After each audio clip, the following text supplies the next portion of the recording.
Ano kasama niya? Nag-charge ka. Ay, ako lang. Naghihina ng buhay.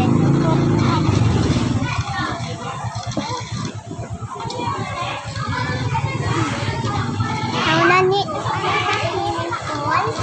May market.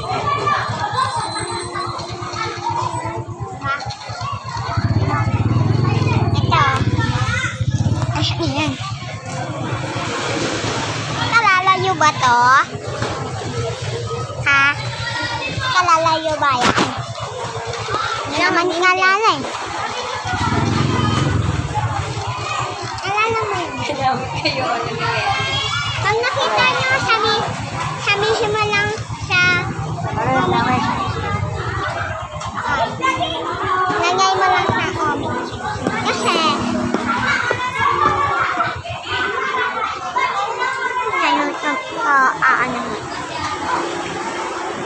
Ipapost.